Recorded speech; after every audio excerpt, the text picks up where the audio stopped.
79ರಲ್ಲಿ ಅವರು ಈ ಭಾಗದಿಂದ ಶಾಸಕರಾಗಿ ನನ್ನ ತಂದೆ ದಿವಂಗತ ವಿಶ್ವನಾಥ್ ಕತ್ತಿ ಅವರ ಜೊತೆಗೆ ಪ್ರಥಮ ಬಾರಿಗೆ ಅವರು ಆ ಒಂದು ವಿಧಾನಸಭೆಗೆ ಪ್ರವೇಶವನ್ನು ಮಾಡಿದರು. ಅದರ ನಂತರ ನನ್ನ ತಂದೆ ದಿವಂಗತ ವಿಶ್ವನಾಥ್ ಕತ್ತಿ ಅವರು ಶಾಸಕರಾಗಿ 20 ದಿನಗಳಲ್ಲಿ ಅವರು ಹಾರ್ಟ್ ಅಟ್ಯಾಕ್ ಆಗಿ ವಿಧಾನಸಭೆಯಲ್ಲಿ ತೀರಿ ಹೋದ ನಂತರ, ಅದರ ನಂತರ ನನ್ನ ಹಿರಿಯ ಸಹೋದರ ಆಗಿರ್ತಕ್ಕಂಥ ದಿವಂಗತ ಉಮೇಶಣ್ಣ ಕತ್ತಿಯವರು ಸಹಿತ ಇವತ್ತು ಶಾಸಕರಾಗಿ ದೇಶಮುಖ್ ಅವ್ರ ಜೊತೆ ಕೆಲಸ ಮಾಡಿದ್ದಾರೆ. ಅದರ ಜೊತೆಗೆ ಅದ ನಂತರದ ದಿನಮಾನಗಳಲ್ಲಿ ಎಸ್.ಎ. ಕಾಂತ ಅವ್ರ ಜೊತೆಗೂ ಸಹಿತ ದಿವಂಗತ ಉಮೇಶ್ ಕತ್ತಿಯವರು ಶಾಸಕರಾಗಿ ಕೆಲಸ ಮಾಡಿದ್ದಾರೆ. ಅದ ನಂತರ ಜೆ.ಎಸ್. ದೇಶಮುಖ್ ಅವರು ತೀರಿ ಹೋದ ನಂತರ ಆಯ್ಕೆಯಾಗಿ ಬಂದಿರತಕ್ಕಂಥ ತಾಯಿ ದೇಶಮುಖರ ಜೊತೆಗೆ ಉಮೇಶ್ ಕತ್ತಿಯವರು ಲೋಕೋಪಿ ಸಚಿವರಾಗಿ ಅವರು ಕೆಲಸ ಮಾಡಿದ್ದಾರೆ. ವಿಮಲಾಬಾಯಿ ದೇಶಮುಖ್ ಅವರು ಮಹಿಳಾ ಮತ್ತು ಮಕ್ಕಳ ಕಲ್ಯಾಣ ಸಚಿವರಾಗಿ ಕೆಲಸ ಮಾಡಿದ್ದಾರೆ.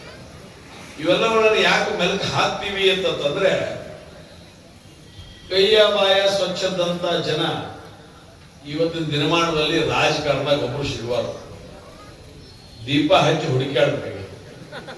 ನಾನು ನನ್ನ ಧರ್ಮರಾಜ, ಅವತ್ತಿನ ಧರ್ಮರಾಜ, ಇವತ್ತಿನ ಧರ್ಮರಾಜ, ತನ್ನ ಜೀವಿರುವವರೆಗೆ ಧರ್ಮ ಮಾಡಿದ, ಎಲ್ಲರೂ ಮನುಷ್ಯನಾಗಿ ರಾಜನಾಗಿ ಉಳಿದ ಅನ್ನೋ ಸಲುವಾಗಿ ಅವರು ಧರ್ಮರಾಜ ಅನ್ನುವಂತ ಮಾತನ್ನು ಈ ಸಂದರ್ಭದಲ್ಲಿ ಹೇಳಿಕ್ಕೆ ಇಚ್ಛೆ ಪಡ್ತಾ ಇದ್ದಾರೆ.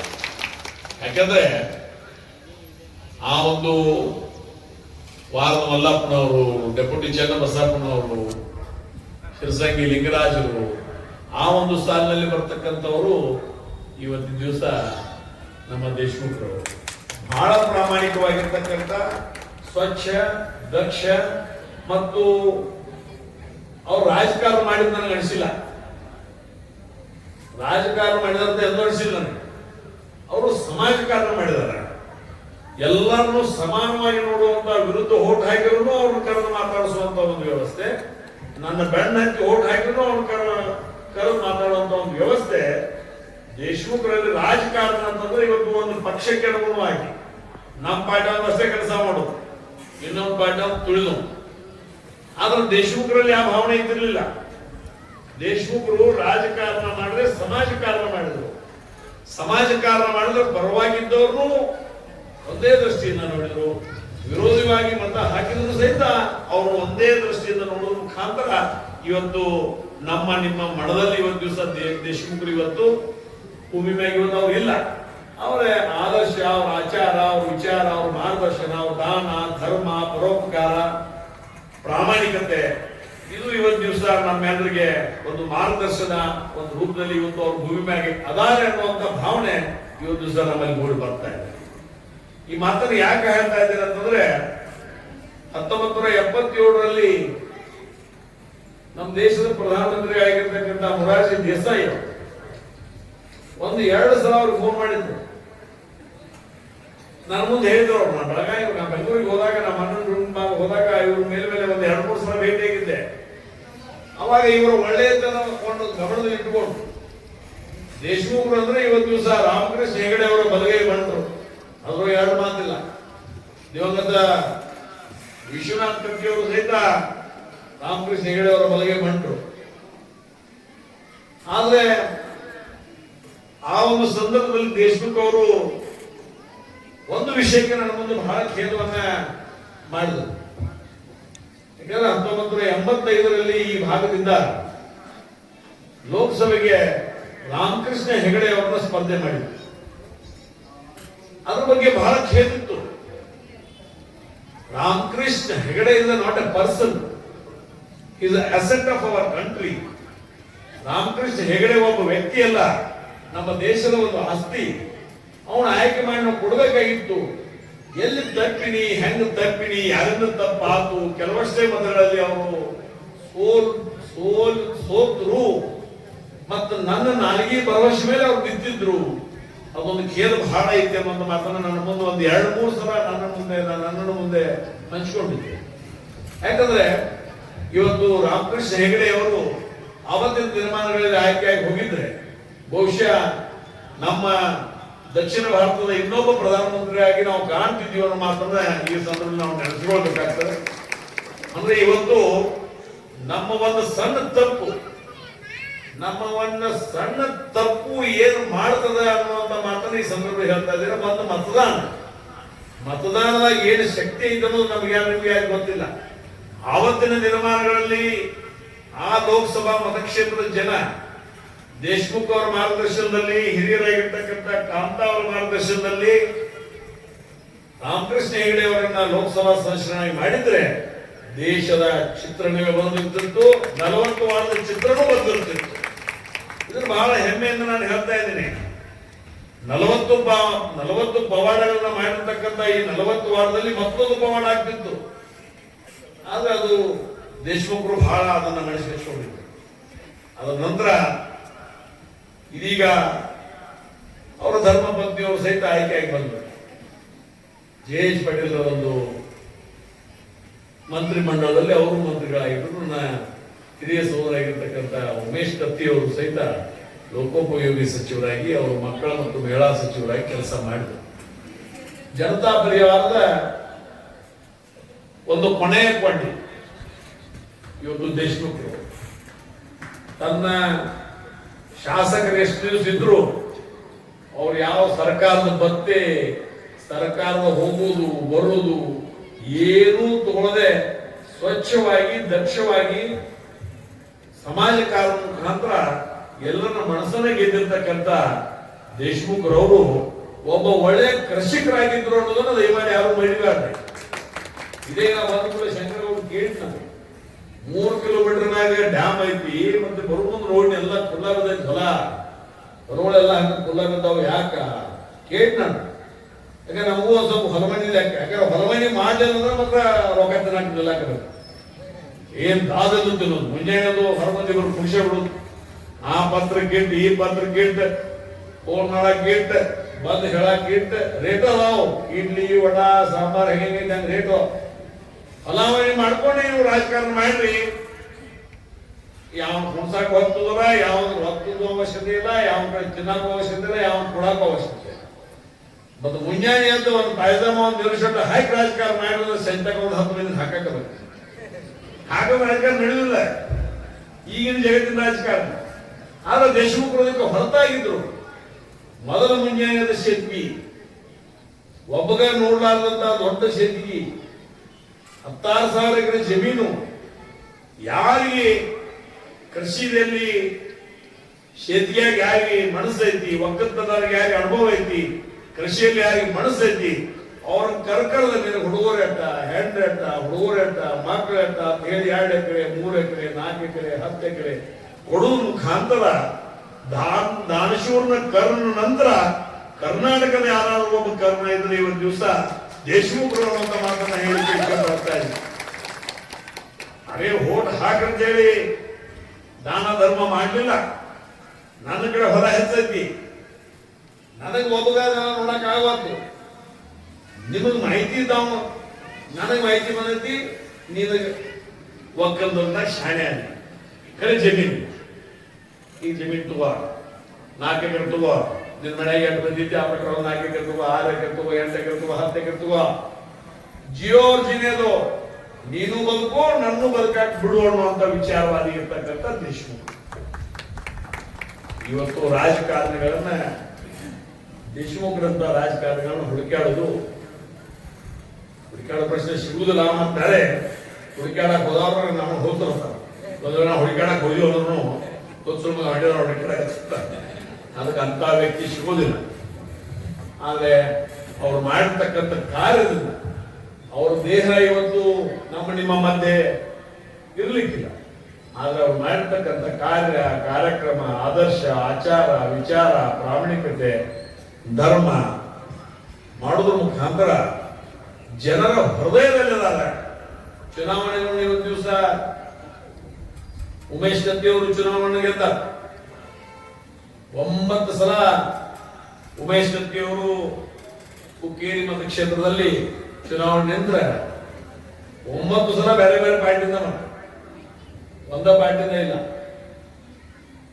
ಜನತಾ ಪಕ್ಷ, ಜನತಾದಳ ಒಂದೇ ಸಲ ಕಾಂಗ್ರೆಸ್ ನಿಂತಾಗ 400 ಮತಗಳನ್ನು ಬಿತ್ತು. ಅಂದ್ರೆ ನೀವು ಮಾಡಿರ್ತಕ್ಕಂಥ ಕೆಲಸ ಕಾರ್ಯ, ಚುನಾವಣೆಗಳನ್ನು ಬಹಳ ಗೆಲ್ತೀವಿ, ಇನ್ನೂ ಬಂದದ್ದು ಚುನಾವಣೆ ಗೆಲ್ತೀವಿ, ಅದ್ರ ಬಗ್ಗೆ ತಲೆ ಕೆಡಿಸೋದು ಬೇಡ. ಚುನಾವಣೆ ಗೆಲ್ಲೋದು ಬಹಳ ಮಹತ್ವವಿಲ್ಲ. ಚುನಾವಣೆ ಮಾಡಿದ ನಂತರ ಅವ್ರ ಜನಸಾಮಾನ್ಯರ ಕೆಲಸ ಮಾಡಿ ಅವರ ಹೃದಯ ಗೆದ್ದಂತ ಯಾವ್ದಾದ್ರು ಸಾಧನೆ ಬರ್ತದ್ರೆ ಅದು ದೇಶಮುಖರು ಬರ್ತಾರೆ ಅನ್ನೋ ಮಾತನ್ನ ಈ ಸಂಬಂಧ ಹೇಳಲಿಕ್ಕೆ ಇಷ್ಟಪಡ್ತಾ ಇದ್ದಾರೆ. ಅದೇ ರೀತಿಯಾಗಿ ಹೃದಯವನ್ನು ಗೆಲ್ಲುವಂತ ಕೆಲಸ ದೇಶಮುಖರಾಗಲಿ ಕಾಂತಾವರಾಗಲಿ ತಮ್ಮ ಆಗಿನ ನಿರ್ಮಾಣಗಳಲ್ಲಿ ಮಾಡಿದ್ದಾರೆ ಅನ್ನೋದು ಮಾತನ್ನು ಹೇಳ್ತಾರೆ. ಮತ್ತೆ ಆಗಿನ ನಿರ್ಮಾಣದಲ್ಲಿ ಬಜೆಟ್ ಅತಿ ಕಡಿಮೆ ಬಜೆಟ್. ಈಗೇನು ನಿಮ್ಗೆ 1,00,000 ಕೋಟಿ ಇಲ್ಲ, ಈಗೇನು ಬರೀ 1,00,000 ಮ್ಯಾಗ ಮಾತಾಡೋದು, ಈಗ 2 ಲಾಖ. ಈಗಿದ್ದೆಲ್ಲ ಮಂತ್ರಿ ಮಾಡಿ ಬೆಳಿಗೂ ಇವತ್ತು ಮಂತ್ರಿ ಮಂಡಳ ಆಗಿದ್ದು ಒಂದು ಸಂತೋಷ ತಂದ್ರು ಇನ್ನೊಂದು ಬಿಡತೈತಿ. ಅದಕ್ಕಿಂತ ನನ್ನೊಂದು ಸಲಹೆ ಇದೆ. 224 ಮಂದಿ MLA, 224 ಗಾಡಿ, 224 ಎಸ್ಕಾಟ್, ಜಿರಿಗೆ ಮಂತ್ರಿ, ಸಕ್ರಿ ಮಂತ್ರಿ, ಆ ಮಂತ್ರಿ 224 ಮಾಡೇ ಬಿಡೋದ. ಸುಳ್ಳ ಈ ದುಮ್ಮಿಡಿಲ್ಲ ಆಗ್ತೈತಿ. ನನ್ನ ಮಾಡಿ ಜಿಲ್ಲೆಯಾಗ ಹೋಗಿ ನೋಡಿ ಮಳಿ ಇಲ್ಲ, ಬರಗಾಲ ಇರ್ತೈತಿ, ಎಲ್ಲರೂ ಜಿಲ್ಲೆ ಇಲ್ಲಿ ರೈತರ ನೆತ್ತು ಹೋಗ್ಕೊಂಡ್ರು ಹೋಗ್ಬೋದು ಸಿಗವ. ಹಂಗ್ ಮಾಡಕ್ ಹೋದ್ರೆ ಮತ್ತೆ ಎಲ್ಲ ಎಷ್ಟು ಮನೆ ಆಗಿ ಹಿಂದಿನ ಮಂತ್ರಿ, ಖಾರದ ಮಂತ್ರಿ, ಅರಿಶಿನ ಮಂತ್ರಿ, ಏನ್ ಲಿಂಬಿಕಾಯಿ ಮಂತ್ರಿ, ಕರಿಬೇವು ಮಂತ್ರಿ, ಏನ್ ಮಾಡ್ಬೋದು ಹೋಗುದ ಅವೇ ಮಾಡೋದು. ಯಾರೇ ಒಂದು ಗೋಡ ಅವ್ರ ಕಂಪ್ಲೇಂಟ್ ಏನ್ರೇ ಬರ್ತಾರೆ ನೀವು ಹೇಳಿದ್ರು ನಾವು ಕರೆಕ್ಟ್ ಆಯ್ತು. ಮತ್ತೆ ಈ ನಮಗೆ ಬಂದ ಚೆಕ್ಕಾಗತ್ತೆ ಹೆಂಗೆ ನೋಡು. ನಮ್ಮ ಅಬಿಲಿಟಿ ಯಾವ ಶಕ್ತಿ ಎಷ್ಟೈತಿ ನೋಡಿ. ಅವಾಗ ಈಗ ಕಾರ್ಮಿಕ ಇಲಾಖೆ ಕಾರ್ಮಿಕ ಮಂತ್ರಿ ಆಗಿದ್ರು ನಾವು ಸನಾವಣಿದ್ದ ಎಸ್ ಕೆ ಕಾಂತಾರವರು ಕಾರ್ಮಿಕ ಮಂತ್ರಿ ಆದಾಗ ಇಡೀ ಕರ್ನಾಟಕ ರಾಜ್ಯ ಹೆಮ್ಮೆ ಪಟ್ಟಿತ್ತು, ಇಡೀ ರಾಜ್ಯ ಹೆಮ್ಮೆ ಪಟ್ಟಿತ್ತು. ಯಾಕಂದ್ರೆ ಅಂತ ವ್ಯಕ್ತಿತ್ವವನ್ನು ರೂಢಿಸಿಕೊಂಡು ಬಂದಂತ ಜನ ಈ ಮಂತ್ರಿಗಳು ಮಾಡಿದಾರೆ. ಮೈನಿ ತಿಂದವ ಮತ್ತೆ ಮಂತ್ರಿ ಈಗ ಏನ್ ಮಾಡ್ತಾರ. ಇವೆಲ್ಲ ಏನಾಗ್ತಾವು ಮನುಷ್ಯನ ಮೇಲೆ ಕೆಟ್ಟ ಪರಿಣಾಮಗಳು ಬೀರ್ತಾವ. ನಾ ಯಾವ ರಾಜಕೀಯವಾಗಿ ನಾ ಮಾತಾಡ್ತಾ ಇಲ್ಲ. ಈಗಿನ ಒಂದು ಪ್ರಜಾರಂಗ, ಒಂದು ಪ್ರಜಾತಂತ್ರ ವ್ಯವಸ್ಥೆ ಯಾಕಡೆ ಹೊಂಟೈತೆ ಅನ್ನೋದನ್ನು ತೋರಿಸ್ಬೇಕಾದ್ರೆ ಕೆಟ್ಟ ಪರಿಣಾಮಗಳು ಬೀರ್ತಾವ. ಈಗ ಸಣ್ಣಾಗಿರ್ತಾ ಕಲಿಸಿದಿರಿ, ಇಂಥ ಶಾಲ್ಯಾಗ ಕಲ್ತು ಕಲಿಸಿದಿರಿ, ಕೈ ಮುಗಿದ ಒಳಗೆ ಬಂದು ಕಲಿಸಿದಿರಿ. ಪ್ರಜೆಗಳಿಗಾಗಿ, ಪ್ರಜೆಗಳಿಂದ ಪ್ರಜೆಗಳಿಗಾಗಿ, ಪ್ರಜೆಗಳಿಗೋಸ್ಕರ ಪ್ರಜಾರಂಗವನ್ನು ಸ್ಥಾಪನೆ ಮಾಡುವಂತ ವ್ಯವಸ್ಥೆ ಕಳಿಸಿದ್ರಿ. ಮತ್ತೆ ತುಡುಗು ಮಾಡಿದಂತ ಮತ್ತೆ ಮಂತ್ರಿ ಮಾಡ್ತಿರೋದ್ರೆ ಇನ್ನು ಹೆಂಗೆ ಏನ್ ಹೇಳೋದು ಅಂತ. ಇನ್ನು ಬಾಕಿದವ್ರ ನಂದು ನಂಬರ್ ಬರ್ತೈತಿ, ಏನ್ ಬಂತು ತಗೊಳ್ಳೋದ ಮುಂದೆ ಏನ್ ಕೊಡುದು ಬೇಕಾರ ಆಗೋದು ಪಾತ ಅವರು ನಂಬರ್ ಹಚ್ತಾರೆ. ಅದಕ್ಕೊಂದು ಸ್ಥಾನ ಮಾನ ಗೌರವಗಳು ನೀಡಿ ಇವತ್ತು ದಿವಸ ಮಂತ್ರಿ ಸ್ಥಾನಮಾನಗಳನ್ನು ಕೊಡಬೇಕು ಹೊರತು, ಇವತ್ತು ಜನ ಮೆಚ್ಚುವಂತ ಮಂತ್ರಿ ಮಂಡಲವನ್ನು ಮಾಡಬೇಕು ಹೊರತು, ಇವತ್ತು ತಪ್ಪು ಮಾಡಿದವ್ರನ್ನೇ ತಿರುಗಿ ಯಾವುದೋ ಒಂದು ಕಾರಣ ಹಂಚಿ ಇವತ್ತು ದಿವಸ ತಂದು ಮಂತ್ರಿ ಮಾಡ್ತಾರಂತಂದ್ರೆ ಅದು ಪ್ರಜಾ ಒಂದು ವ್ಯವಸ್ಥೆ, ಪ್ರಜಾರಂಗದ ಒಂದು ವ್ಯವಸ್ಥೆಗೆ, ಪ್ರಜಾತಂತ್ರದ ಒಂದು ವ್ಯವಸ್ಥೆಗೆ ಎಲ್ಲೋ ನಾವು ತಪ್ಪಾಕತ್ತಿದ್ದೀವಿ. ಎಲ್ಲೋ ಒಂದು ನಾವು ಸ್ವಾರ್ಥಕರ ಕಡೆ ನಾವು ಹೊಂಟಿದ್ದೀವಿ. ಮುಂದಿನ ದೇಶದ ರಾಜ್ಯದ ಭವಿಷ್ಯ ಏನು ಅನ್ನುವಂತ ಒಂದು ಸಂದರ್ಭ ನಾವು ವಿಚಾರ ಮಾಡುವಂತ ಸಂದರ್ಭಗಳು ಬರ್ತಾವ. ಮತ್ತೆ ಅನಿವಾರ್ಯ, ಯಾಕಂದ್ರೆ ಮುಂದೆ ಬದುಕವ್ರು ನಾವು ಆ ಬದುಕುವಂತ ಸಂದರ್ಭದಲ್ಲಿ ಇವತ್ತು ನಮ್ಮ ನಿಮ್ಮೆಲ್ಲ ಮುಗಿದಂಗ ಆಗಿದಾವ. 8 ವರ್ಷ 15 ವರ್ಷ ಹಿಂದ ಮುಂದೆ 11 ಮುಂದೆ ಆಗ್ತದೆ. ಈ ಮುಂದಿನ ಹುಡುಗರ ರೀತಿ ಆ ಹುಡುಗರ ಪರಿಸ್ಥಿತಿ ಈ ಒಂದು ವಿಚಾರವನ್ನು ಗಮನದಲ್ಲಿಟ್ಟುಕೊಂಡು ಇವತ್ತು ದಿವಸ ಒಂದು ಮಂತ್ರಿ ಮಂಡಳ ಬಂದಿದೆ. ರಾಜಕಾರಣ ಅಂದ್ರೆ ರಾಜಕಾರಣ ವ್ಯಕ್ತಿಗೆ ಸಂಬಂಧಪಟ್ಟಿರ್ತಕ್ಕಂಥ ಒಬ್ಬ ವ್ಯಕ್ತಿ, ಅವನ ಸ್ಮರಣೆ ದಿವಸ ಅವರಿಗೆ ಇವರಿಗೆ ಈಗ ನಾವು ತುಲನಾತ್ಮಕವಾಗಿ ನೋಡ್ತಾ ಇದ್ದೀವಿ.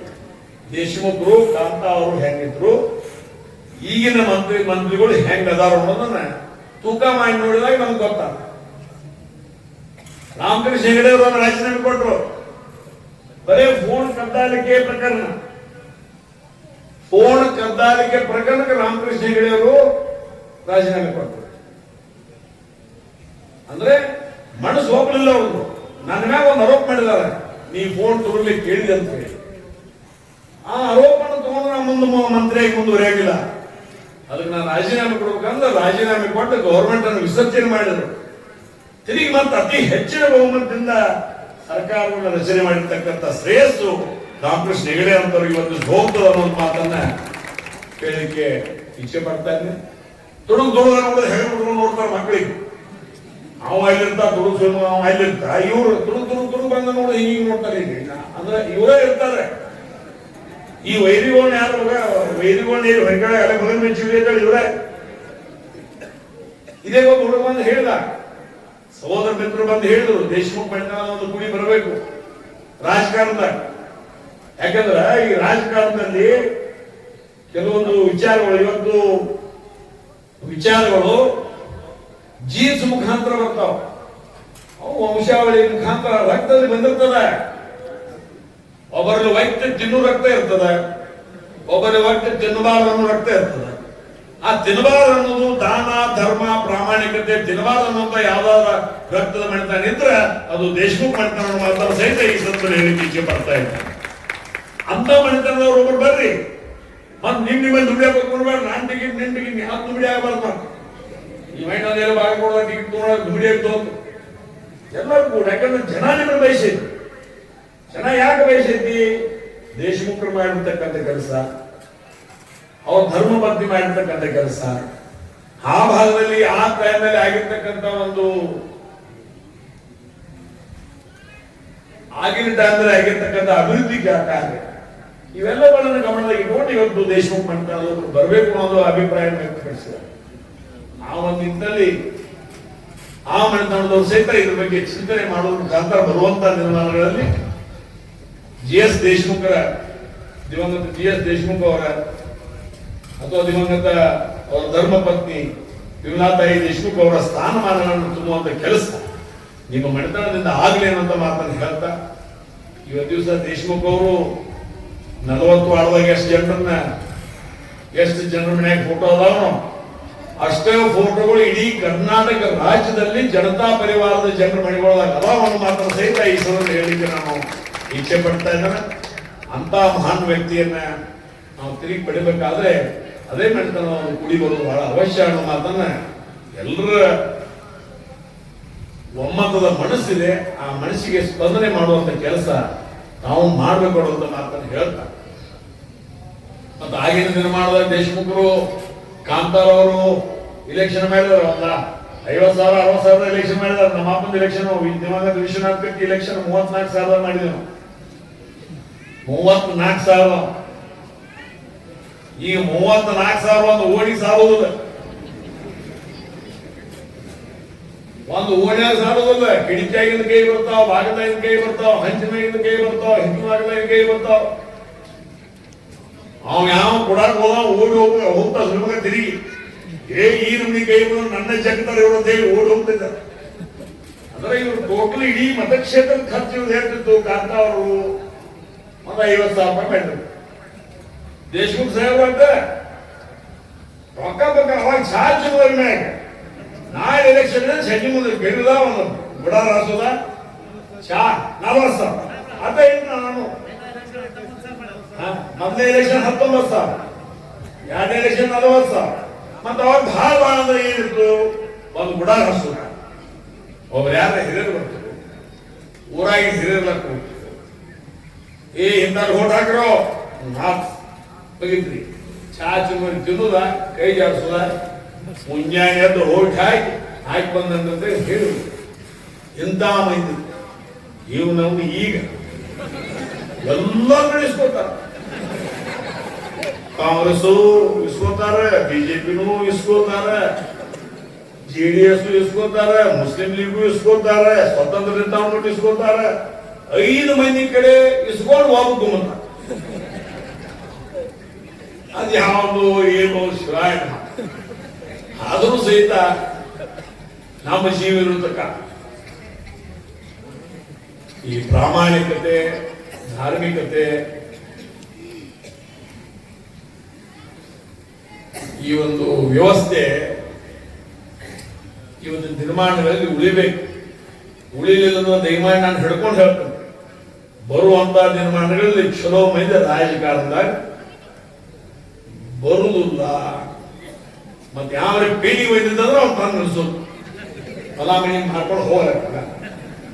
ಭಾಳ ಪೀಳಿಗೆ ಒಯ್ದಿರ್ತಾವ, ಬ್ಯಾಡೋ ತಮ್ಮ ಗಪ್ ಮನೆಯಾಗರು ಆಸರ ಹೆಣ್ಣಿಲ್ಲ ನನಗೆ ಎಣ್ಣಿ ಅಂತ ಏನ್ ತಪಾಸಾಗತ್ತ ನೆಲ್ ಮಗನ ಗಪ್ ಹೊಲ ಬರೀಗಳು ಎದ್ದು ಹೊರನು ಮಾರ್ತಾ ಮುಳ್ಳು ಮಾರ್ತಾ ಮಾತು ಬೆದಿಗಳು ಸಾಲ ಮಾಡ್ತಾ ಅವ ಊರ್ ಬಿಟ್ಟು ಹೋಗ್ತಾ ಅಂದ್ರೆ ಅಷ್ಟು ಕೆಟ್ಟ ಒಂದು ವ್ಯವಸ್ಥೆ ಇವತ್ತು ರಾಜಕಾರಣದಲ್ಲಿ ಬಹಳ ಕೆಟ್ಟ ರಾಜಕಾರಣದ ವ್ಯವಸ್ಥೆ ಬಂದು ಹೋಗ್ಯದ.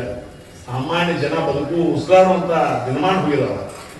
ಅದಕ್ಕೆ ದಯಮಾಡಿ ಈ ಸ್ವಚ್ಛ ರಾಜಕಾರಣ ಬರಬೇಕಾದ್ರೆ ನಾವು ಮತದಾರರು ಮೊದಲ ಕೈಯ ಬಾಯಿ ನಾವು ಸ್ವಚ್ಛ ಇಟ್ಕೊಳ್ಳೋದು. ಇನ್ನಷ್ಟು ಸುದ್ದಿಗಾಗಿ ನೋಡ್ತಾ ಇರಿ ಜನರ ಕೂಗು ಯೂಟ್ಯೂಬ್ ಚಾನಲ್. ಇದು ನಿಮ್ಮದೇ ಧ್ವನಿ. ಸಬ್ಸ್ಕ್ರೈಬ್ ಮಾಡಲು ಮರೆಯಬೇಡಿ.